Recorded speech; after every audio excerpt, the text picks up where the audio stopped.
Whenever a massive corporate fraud hits the headlines, one of the first questions everybody asks is, hey, where were the auditors? Well, today, we're going to go behind the scenes of a financial investigation. We'll use the auditor's own rulebook, it's called International Standard on Auditing 240, to really understand their high-stakes role in the battle against fraud. So, let's see what that playbook actually says. So, let's start with the big question. What is an auditor's real job? Are they just there to check for honest mistakes and math errors?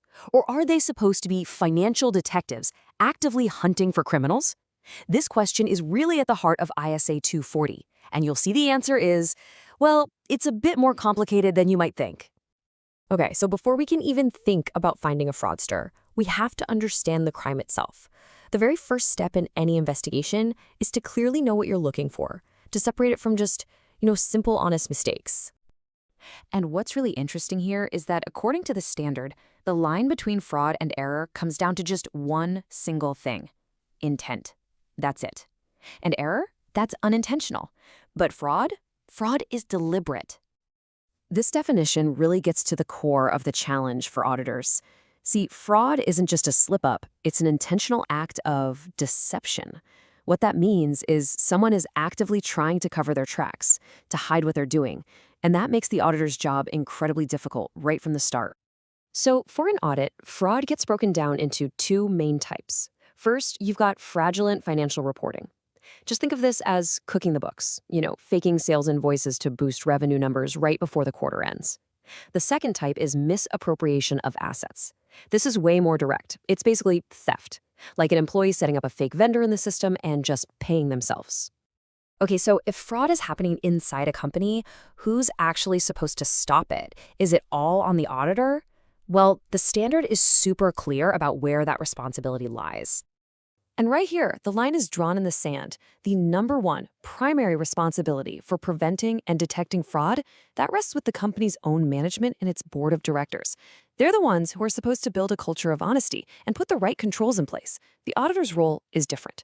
Their job is to get reasonable assurance that the financial statements are free from material misstatement, whether that's from fraud or error.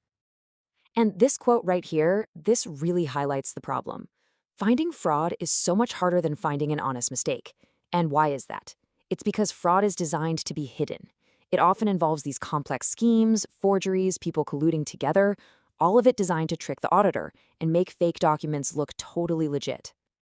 So given all these challenges, an auditor can't just walk in and start ticking boxes on a checklist. No way. They need a real investigation plan. And, probably more important, they need to have the right mindset.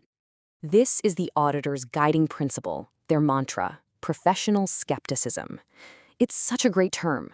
It just means maintaining a questioning mind always. Even if you've audited a company for years and management has always been honest, you have to consider the possibility of fraud. It's not about being cynical, it's about being vigilant. It's that old saying, trust but verify. Now, to help them think like a criminal, auditors often use this framework called the fraud triangle. It says that for fraud to happen, you usually need three things to be present. First, there's an incentive or some kind of pressure, like a huge bonus that's tied to an insane profit target. Second, there's a perceived opportunity, like weak internal controls where one person can both approve and pay for things. And third, there's a rationalization. That's the story the person tells themselves to make it okay, like, I'm just borrowing this, I'll pay it back, or the company owes me. So the investigation really kicks off with a team meeting, a briefing. ISA 240 actually requires the whole audit team to sit down together and brainstorm. They talk about how and where the company might be vulnerable to fraud. And the crucial part is they have to do this while setting aside any belief they have that management is totally honest. This is where they really get into the what-if scenarios. All right, so with the right mindset locked in and potential risks flagged, it is time to go on the hunt. Let's look at some of the specific tactics auditors actually use. One of the most powerful tools an auditor has is simply being unpredictable. I mean, think about it. If a company knows exactly what you're going to test every single year, it's pretty easy to hide the fraud somewhere else, right? So the standard says auditors have to mix it up, incorporate surprise elements, like showing up unannounced for a stock count or testing accounts that are normally considered low risk. But here's the thing. No matter how great a company's anti-fraud controls are on paper, the standard recognizes that there is one giant vulnerability that exists in every single company, and that is that management is in a unique position to just override those controls. They can tell people what to do, they can manipulate the records, they can bypass the very systems that are supposed to stop them. And because of that, this is considered a major risk on every single audit. Because that risk of management override is always there, ISA 240 lays out a mandatory 3-step response. First, you have to test the journal entries. These are the core records, especially the weird ones made late at night on the very last day of the year. Second, review accounting estimates for any signs of bias. Are they always, a little too optimistic? And third, you have to dig into the business reasons for any big, unusual transactions. Is there a real purpose here, or is this just moving money around to make the numbers look good?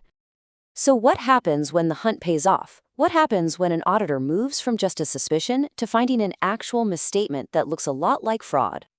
When an auditor finds even one instance of fraud, it's like a siren going off for the entire audit.